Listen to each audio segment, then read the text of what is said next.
Welcome Aries, hi, it's me here, Barbara, and you're at Tarot Insight. Thank you for finding me. I've got your Celtic cross reading here, and we're going to look at a message from the Wicker cards and the Oracle of the Trees, and today I'm going to finish with the Wishing Bowl, okay, just to align one of your chakras. Right, okay, just to say this is a new channel, but it's growing really nicely and steadily, so I'm happy about that. So as we go into the reading, if you enjoy it, if you could click on subscribe, I'd greatly appreciate it. Right, Aries, I've got my moon in Aries, so I do feel quite a strong affiliation with you. Yeah, it depends how the moon cycle is, but sometimes I feel so impatient and raring to go, so I really know how you... Yeah, obviously it's lots of dynamics and different energies with Aries, but that's kind of one side of it that I notice in me, impatience.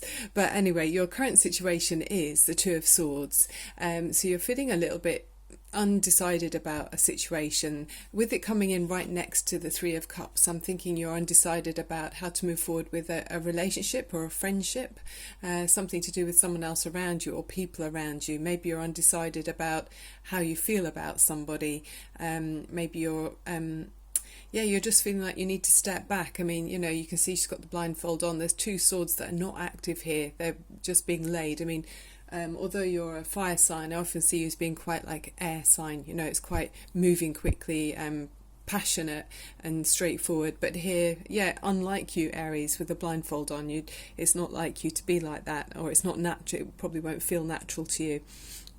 And yeah, so you're looking at, yeah, I mean, this is like friendships, people around you, celebrating, people coming together, and, you know, people are looking at you. So you're, you know, it's sort of saying people notice you. Maybe you're feeling unsure about how you feel about that. There's some area in that you're not sure about. And we'll see as we go into the reading what it's about. Okay, and then you've got the King of Swords. And the King of Swords is quite like you, I think, like Aries, quite straightforward, not too emotionally based. I mean, yeah, you're fiery and passionate, but you're often quite clear-headed, so not like the Two of Swords. Yeah, so you know which direction you're going in, and you're looking for truth in something. So even though you've got this conflict that you know started off here, you're now saying, so that was your conflict, unsure about. Now you're saying, okay, I'm looking to sort this out, because I can't be doing with this grey area, and I want to take that blindfold off and feel like this king who's very clear-headed and knows what direction he's going in. Yeah, I mean, let's see how the reading opens up. I feel like there's obviously some reason here that you're like this. And then you've got the Temperance card around your energy as well at the current time. So this is all in your current energy, this column here. So this is below you. And with Temperance, there's talking about patience and restoring things that have been lost. So, you know, where the cup is being emptied, immediately it's being refilled again. So there may be some time required for healing in something with you, Aries. Maybe in some relationships that you've had. Yeah, maybe there's area where you feel like you've got your fingers burnt and it's not making you feel so keen to charge forward like you normally would, Aries.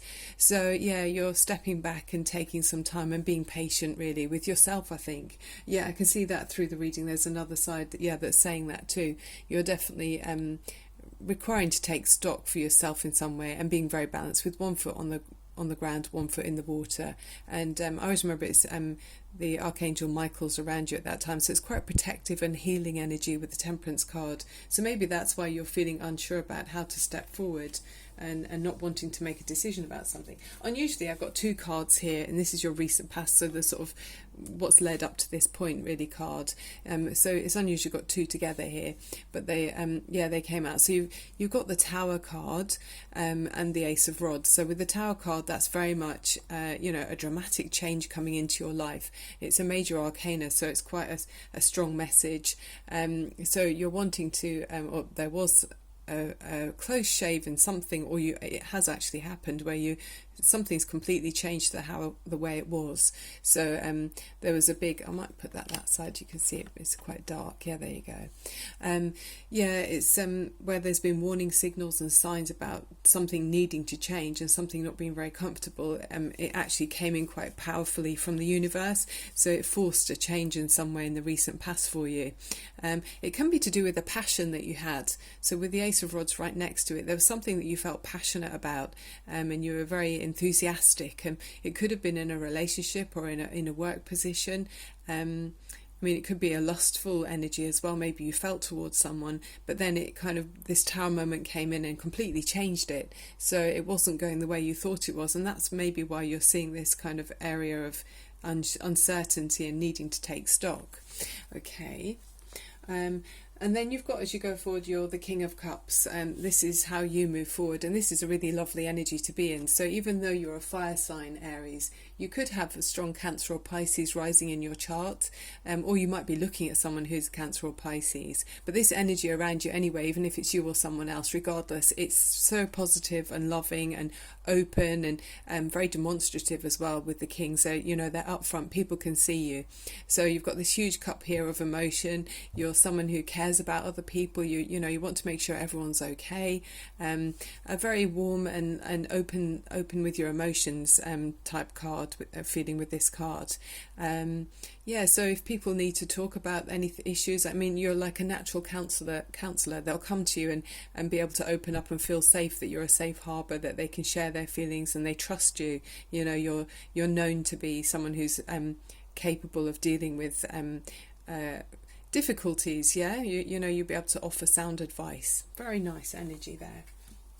And then as you go forward, this is you. This is you as you step forward. The energy that you're in is the Eight of Wands, which is very much wanting to move quickly, and you want to see action. You want things to speed up. You're kind of keen and raring to go with this. You're not quite sure how it will things will turn out, but you're raring to go. I mean, that's very much Aries energy. You know, you are enthusiastic and passionate. So yeah, I would say this is you here. But then again, we're seeing you pause again. So I'm thinking you're pausing about this decision. You're giving yourself time off. I'm linking that to this first card here, and then the sword here, looking for some kind of truth in something. But I think you're giving yourself time off. Yeah, it's funny. I think things have worked out in such a way that your hand's almost being forced, that you can't make a decision at the moment. You're having to take time out and rest, because we're seeing healing coming in as well, so letting things unfold naturally. And with this card here in the immediate domestic situation, you are being forced to rest. You know, you're being told, you know, you can't decide at the moment. This conflict that you've got is just not, it's not the right time for you to decide. It's time for you to have a rest, take some time out. And with this card, it's always the casket that the knight that had gone out to battle, and they would lay a casket in the church or the chapel. And if the knight wasn't successful in battle, obviously that casket was there ready for them, and they'd go into it. But if they were successful, they'd come back and lay in it and be thankful and count their blessings, you know, that they did make it. So yeah, it's a time for you to absolutely, it's necessary for you to take some time out of trying to decide on something, Aries. And then this is funny to see this upside down, but if the Fool card's coming upside down, this is kind of in your hopes and anxieties. This is what you're thinking about, your hopes and worries. And it's the Fool's coming upside down. So I'm thinking you've been thinking about taking a leap of faith, and you've been wondering about, you know, charging forward with this, with something. But you're deciding not to. It's kind of, there's a blockage, and I think it's because it's not the right time. It's saying to you, yeah, stop. It's not the time to take the leap of faith. Hold back and hold it off for now. And I think it's because there's healing that's needing to come in, and rest is required while you kind of sort things out. And it's funny because that did come in upside down, saying it's not going to happen. And it's almost like with the final overview card looking over you, the Nine of Cups, it's saying absolutely happiness, emotional fulfillment, returns for your good deeds that you've done in your life. So it feels almost like the fate of hand has come in and said, no, you're not going to take this uncharacteristic kind of new step in your life. You're not going to do it, and because you're actually already emotionally fulfilled and already emotionally happy. So don't do it. You know, you're thinking about you were thinking about doing something that required you to take a leap of faith, but now you're being told no, don't, because you're actually where you are is where you're meant to be, and you're contented, and you're being rewarded in your current position because of good deeds that you've done previously. So there's all these 9 out of 10 cups that are full, and you can see the contentment, energy and passion and warmth in this card. You know, this person looks extremely contented, so that's the overriding feeling here for you. And I mean, there's quite a watery feeling with this reading, because you've got the King of Cups there as well, and you started off with cups at the beginning, and then you've got the 2 cups here with the Temperance card as well. So it does feel to me like you're an Aries with strong Cancer or Pisces energy in you. So you're using your intuition. From the Wicker cards, that kind of reinforces it, because you've got this card which is the Oracle of the oh, what is it? Sorry, I've written it down somewhere. Yeah, Oracle of the Shadows, and that's talking about listening to teachers that encourage you to be yourself. So it's looking at deepening your knowledge through study, and putting your learnings into meaningful practice. So sort of being in touch with your inner self and your inner essence. So you are doing that. You know, you're not just charging forward with the Fool card. You're trusting your wisdom and listening to other people guiding you forward as well. And then you've got with the Oracle of the Trees card, this is the Cedar of Lebanon, and it's very much talking about being rooted, and how to be more expansive in your own spirituality. So trusting your instincts and letting your conscience guide you through, which is what you are doing. You know, you're taking time out, resting as required, and looking for the truth in your own way as you go forward. So yeah, by trusting your own instincts and listening to your conscience, you're able to guide yourself gently forward and make the right decisions. But also with this card, there's a message of saying that you should know that you are grounded and steadfast, and you're as rooted as any of the biggest trees in the forest. So yeah, your own judgment is quite right. You know, you're not just a flaky person. You're someone who's sincere and deep in your thoughts about, you know, any given decision or choice. You'll dig deeply and know which one inside of you, which one instinctively is the right path to take. Yeah. So, bearing in mind that we're talking about the roots here, I'm going to now help you to open your root chakra using the wishing bowl. So, if you can sit comfortably on a chair and have your shoulders back, and open up have your spine straight and open up your shoulders so your lungs can breathe properly.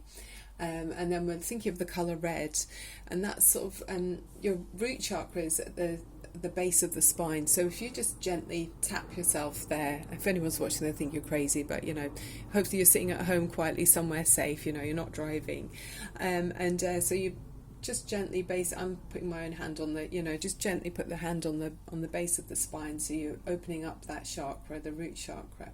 Okay, now you can remove it and just rest your hand in your lap to feel rested.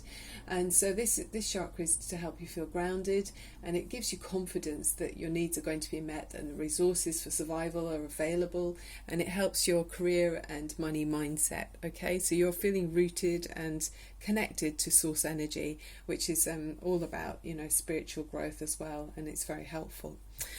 Okay, so if you take a deep breath in through your nose and release it through your mouth.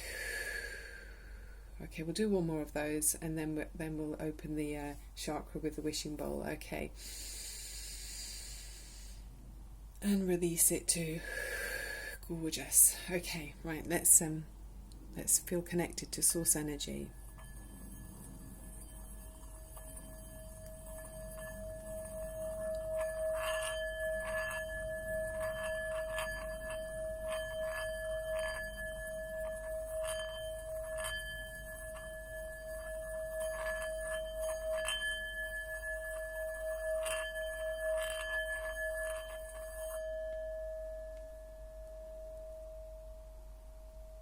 Yeah, that got it for me. That's lovely. Okay, it's so good to feel connected with your root chakra. I mean, not like anything, if it's not connected in the roots, you know, it falls over. So have that feeling of being connected today, and how try and be aware of that, to carry that with you as much as you possibly can. And then you're not so swayed so easily, but you are connected. You're going to have this emotionally fulfilled sense around you once you've got over this initial conflict, and just taking the time that you need to avoid the tower moment, it feels to me like, and not go with the charging ahead with this uncharacteristic venture that you might have been thinking about previously. Okay, that was gorgeous, Aries. I hope you enjoyed it. Please let me know if you enjoyed doing the wishing bowl. I'd be curious to have feedback on that. I'm wondering if I should do it at the beginning of the reading as well. It might help all of us to feel connected to source energy before we open up to the reading. I do kind of do meditation anyway before, and I'm thinking about the cards and thinking about your sign as I do, as I go through each sign. And all the people I know are Aries, for example. So, I do the work beforehand. But if you think it's going to be helpful to do the wishing bowl beforehand, just let me know on the comments box. It's really good fun. I'm loving being here. So please click on subscribe to help me grow the channel, and I'll keep investing in resources, to keep it interesting for you. It's fascinating to me. I'll never tire of learning about the tarot and spiritual journeys, but to keep it interesting for all of us. Okay, love and light to you, Aries, and I'll see you very soon. Thank you for being here very much. Bye bye.